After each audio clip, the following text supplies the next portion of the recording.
I pay homage to the Buddha. I pay homage to the Dhamma. I pay homage to the Sangha.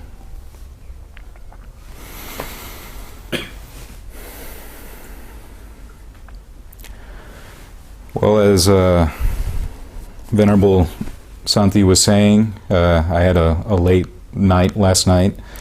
Not really partying it up. I wasn't hitting the streets or anything. I was being a good Buddhist and celebrating Vesak, which is the Buddha's birthday.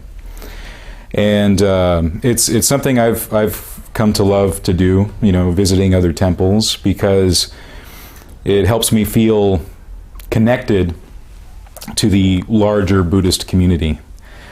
And for me that's important because for a long time I was just practicing by myself, and Buddhism was sort of an isolated aspect of my life that really didn't touch everything. But now Buddhism definitely touches every aspect of my life, and sometimes in pretty funny ways, because yesterday before I went to the temple I was visiting some friends for lunch.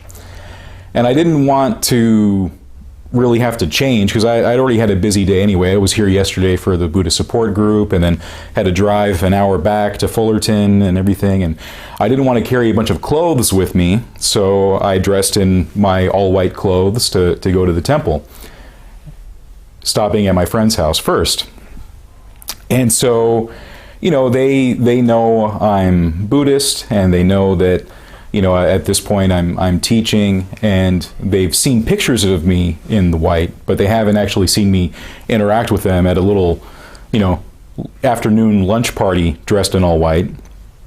One friend in particular I know relatively well, kind of an acquaintance, and she was curious, what's it like to go and celebrate at the temple, what is it like?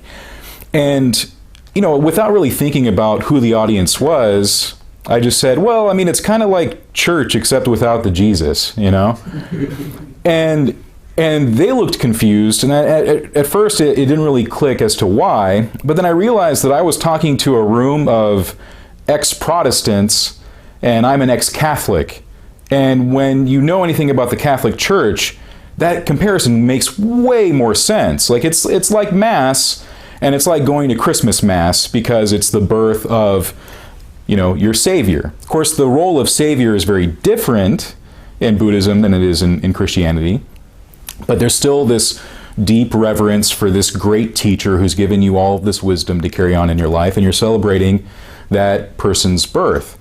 And you go through a lot of chants and a lot of prayers as a group. You're sitting and you're standing, and then you're sitting again and standing again, palms together. You're reciting things that you've all memorized together. For Buddhists, it's the refuge and the precepts. For Catholics, it's the Nicene Creed. So for me, it made total sense to make that comparison. For people who might have gone to Protestant churches growing up or are still Protestant, that comparison may not fly. I don't even really know what Protestant church is like, but from what I've seen in movies, it's mostly hearing a sermon of some kind, and I don't know. There could be stuff, but there doesn't seem to be the same kind of ritual that you might find going to a traditional Buddhist temple, or even, say, going to a Catholic Mass. A lot of ritual there. And I felt pretty brave going to my friend's house for that lunch, because I was wearing all whites and eating really saucy pizza. Red sauce everywhere.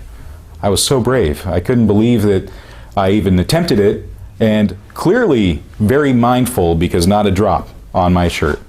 I guess I like to live dangerously sometimes, and that's how it came about, eating pizza, wearing all white. So my talk for today is not on Vesak, but I thought it was important enough to include it at the beginning, because for those of us who are Buddhist, consider ourselves Buddhist, I think it's important to be a part of the greater tradition, to really get involved and go to other temples and other communities and socialize and get to know each other. The world becomes a little smaller. You feel a little more included when you do those kind of things. But today I wanted to talk about the 6 sense bases. And I talked about this a little bit in my talk last month on reverence. And reverence is a word that we don't hear used in Buddhism, not anywhere I've found. Certainly, I don't think the Buddha ever used that term. No Pali term has been translated into reverence. It's just something that seems to work for me as maybe what we might call skillful means, which is something we hear much more in the Mahayana tradition than we hear in the Theravada tradition.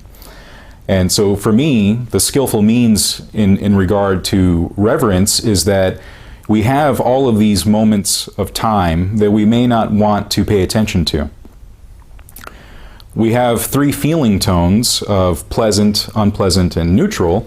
And the pleasant stuff we can really pay attention to a lot, but the unpleasant stuff we don't usually want to pay attention to. And the neutral stuff we sometimes don't even bother to have an opinion on because we're already ignoring it.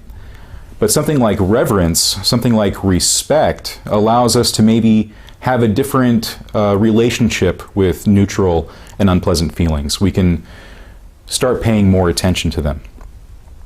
And in Buddhism, we find out how important it is to pay attention to things like the senses, because part of the goal in Buddhism is the realization of wisdom, and wisdom happens through investigation. It happens through attention, mindfulness, concentration, all of the things that we find in the Eightfold Path and more.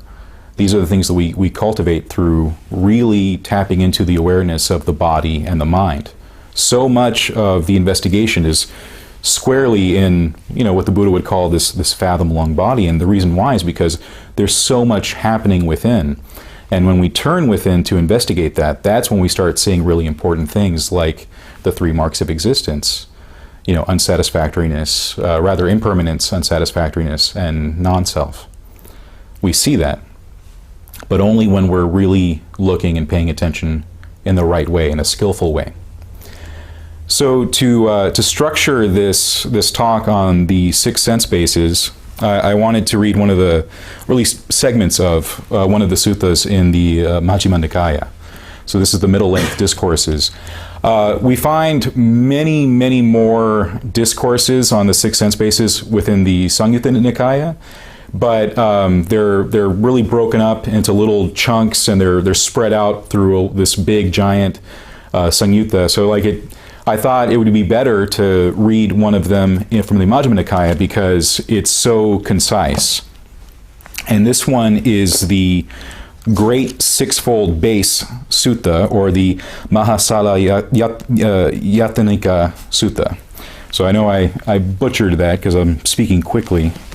I seem to do best with the Pali when I speak really slowly, but that sometimes doesn't play over very well. It sounds like I'm trying too hard to say it the right way. So anyway, the sixfold base, as I talked about last time, really has 12 aspects. We have the internal aspect and the external aspect. The internal are the sense organs, so our eyes, our ears, our nose, our tongue, and our body. And of course the mind.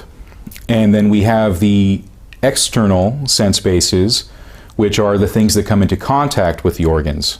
So sight, smell, taste, sound, touch, and thought, or mental objects.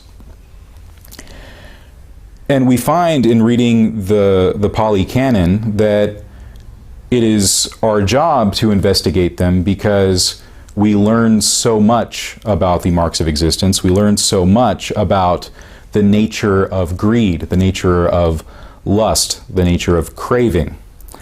And that's exactly how we find the relationship between the senses, the sense organs, and the sense objects within the 12 links of causation, of dependent origination. We find that within these causal links, we find, of course, ignorance all the way through. In fact, when you see these 12 links listed, ignorance is the very first one at the top. And it might not be the best way to envision them as this structured ladder. it's more clear to keep it as a circle, because since rebirth is something that we talk about in Buddhism, this is a cycle that keeps happening again and again. And we keep finding the same ignorance, the same greed, the same aversion all throughout. And in the part that we can investigate, we have the senses, the sense contact, the feeling that emerges from the contact, and from these feelings, craving can emerge, consciousness and craving. And these terms are used again and again and again. You know, we find consciousness not only listed in these causal links, but we find consciousness listed in the 5 aggregates: form, feeling, perception, volition, consciousness. And even other aspects, both, you know, positive, neutral, negative, we find them again and again and again, these different facets. Same thing with mindfulness, same thing with equanimity. These same terms show up again and again and again because there are so many ways to know them and understand them, various ways of relating to them.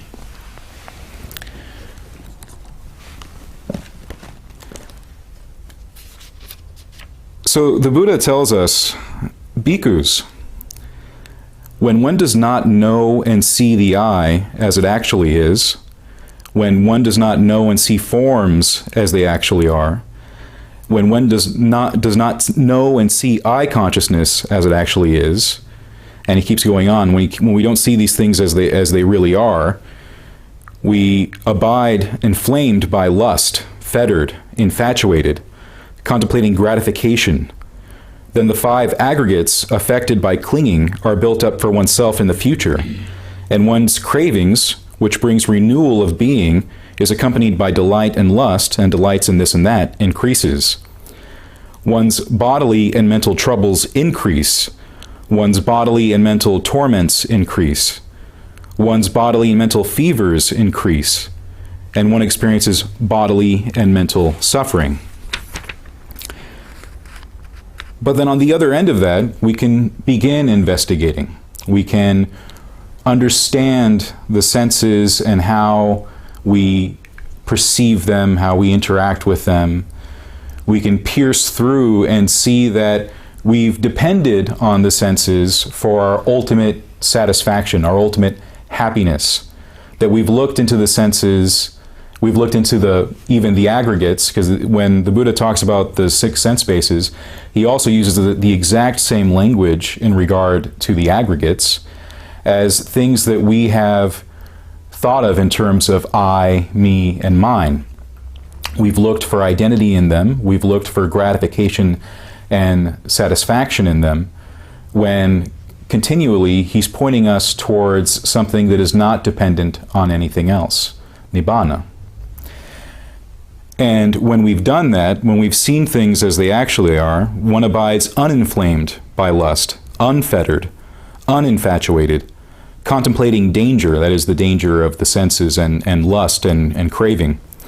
Then the 5 aggregates affected by clinging are diminished for oneself in the future, and one's craving, which brings renewal of being, is accompanied by delight and lust, and delights in this or that, is abandoned.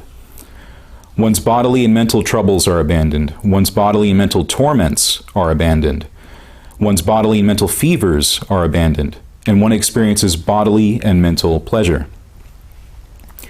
The view of a person such as this is right view. His intention is right intention. His effort is right effort. His mindfulness is right mindfulness. His concentration is right concentration. And so you continue on and you hear this and you realize he's talking about the Noble Eightfold Path. And he goes on to list many different qualities which are known as Bodhipakkhya Dhamma, these 37 qualities conducive to awakening. And these qualities are actually very repetitive. There are a lot of the same qualities. And it's understood that these are really facets. So when we start looking at the Noble Eightfold Path, we see things like mindfulness pop up, but then when we look at the 4 foundations of mindfulness, that's just more mindfulness. And we see that the four foundations of mindfulness are mindfulness of the body, of feelings, of mental states, and of mental qualities. We also find that there are four right kinds of striving that he lists. And the four right kinds of striving are striving to prevent unskillful states from arising, striving to abandon the already arisen unskillful states, striving to induce the arising of skillful states, and striving to sustain and increase the arisen skillful states. And then we have the four bases for spiritual power: will, energy, consciousness, and examination. The five faculties, which are faith, energy, mindfulness, concentration, wisdom. And then we have the five powers, which might sound familiar because they are also faith, energy, mindfulness, concentration, wisdom. And then the seven enlightenment factors, which are mindfulness, investigation, energy, joy, tranquility, concentration, equanimity. So alone, those are just a list of words, and repetitive ones at that. And so as students of the Dhamma, we have to ask ourselves why there is so much repetition to be found there. Part of that is because this comes from an oral tradition in which repetition makes for easy memorization. Something can be passed on again and again because we're using the same structure, we're using the same words. But also what we're looking at are multiple facets of an idea, multiple facets of a concept, multiple ways we can understand something, the truth, ultimately. And that's one of the reasons why I've been continuing to use the word intimacy in terms of our investigation. Because something like concentration that shows up again and again and again, we have to know intimately to really understand what that means. The word alone, especially when translated from Pali into English as concentration, is very opaque. It's hard to understand. But when we start understanding it as samadhi, when we start looking at this tranquility, collectedness, unification, all the multiple meanings, and then investigate that within our body and mind and see what needs to be unified, what needs to be tranquilized, it starts to make more sense. We see the connections there. The same thing with mindfulness, the same idea. And this unity of body and mind is also important too, I think, not just in the investigation aspect of sati or vipassana, when we're looking for insight, but also on the other side when we're looking at samatha or the jhanas, because unification needs to exist there. In the Anapanasati Sutta, one of the contemplations is to be sensitive to the whole body. Breathing in, sensitive to the whole body. Breathing out, sensitive to the whole body.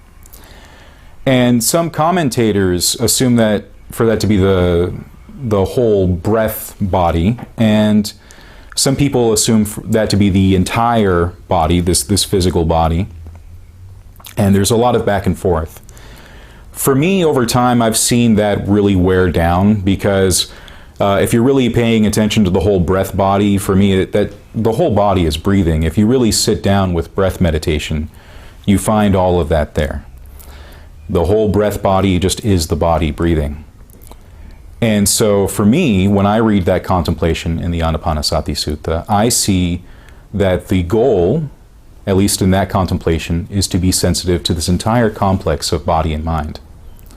And why that sensitivity? Because we're meant to be in intimate contact with all of the sense doors. That doesn't mean that we get caught up in the contact, we get lost in the feeling, that we fall into greed and hatred and delusion, but that we pull back enough, that we have the mindfulness and concentration to abide in the body, And when we do that, things change. Like for me, before that, the jhanas didn't really happen. Not the way I've heard them described, not the way I've read about them.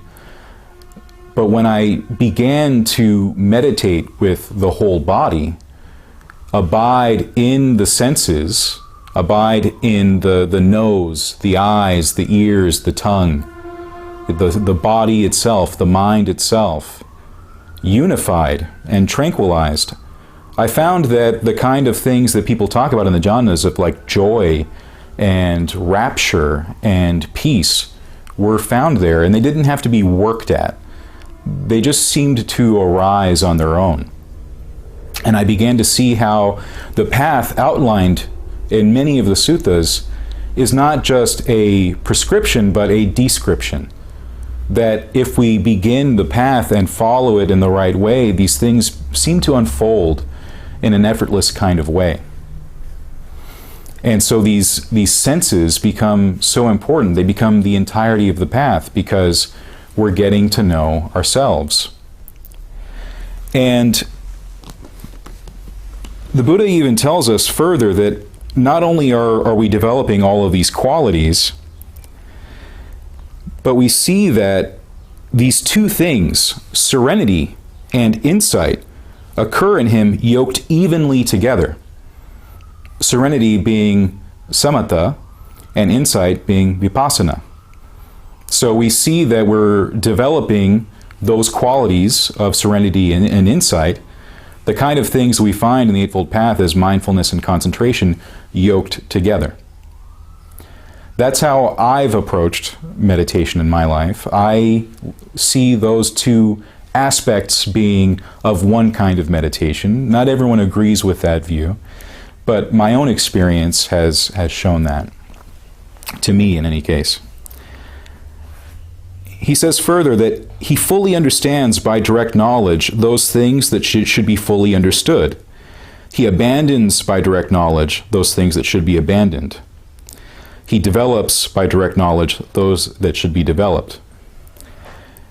And he says that those things that should be fully understood by direct knowledge are the 5 aggregates affected by clinging. That is, the material form aggregate affected by clinging, the feeling aggregate, the perception aggregate, the formations or volitions, and consciousness aggregate. These are the things that should be fully understood by direct knowledge, which is just to say this body and mind.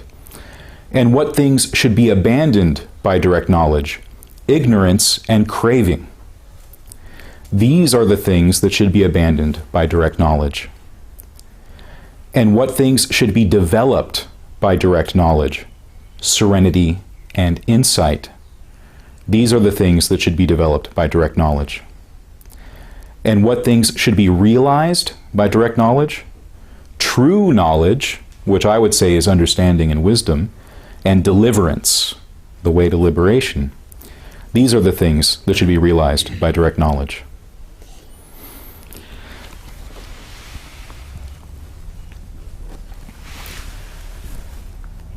So when I read suttas like this and I try to understand their meaning,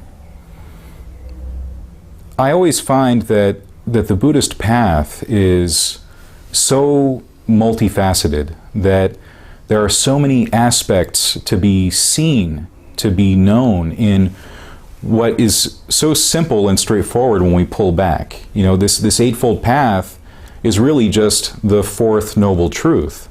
And we see how the Eightfold Path, when fully developed, has all of these qualities to it. These big lists that I went through are all the qualities that happened if we just follow the Noble Eightfold Path, the 4th Noble Truth, which is itself embodying and understanding the first 3 of the 4 Noble Truths. Understanding the nature of suffering and how it arises and how it ceases. For me, this is extremely beautiful because I don't find that kind of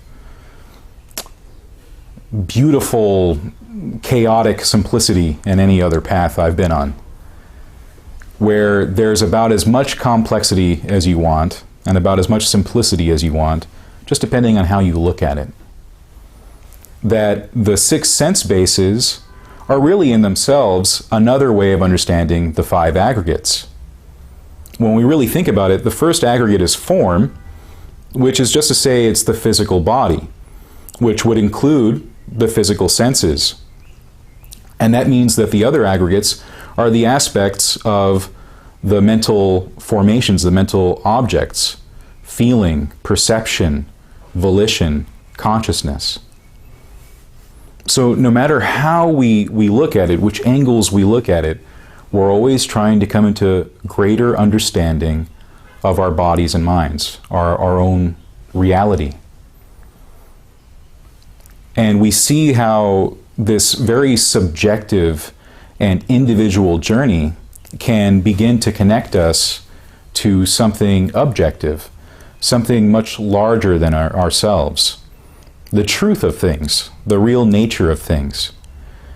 And when we get into these realizations within the context of meditation, I think we begin to even have a bit of a taste of what liberation might be like, what nibbana might be like. And, you know, some people have said that meditating within the states of the jhanas, those absorptions, are just a small taste of the enlightened state. And I'm beginning to see that. I wouldn't say I do see it, I would say I'm beginning to. And I look forward to how that develops and matures. And I invite you all as well to investigate that for yourselves. Because that's another thing that we find within the Buddhist path, is that all of these are just words until they're applied, until they're seen. And the only way to make that happen is through our own efforts. That we all individually, even though we are collectively here, individually have to explore for ourselves. So I hope that's helpful.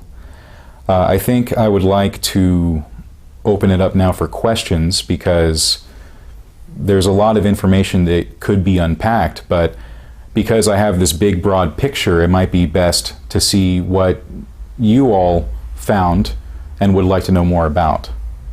So I think I'll leave it there. Thank you.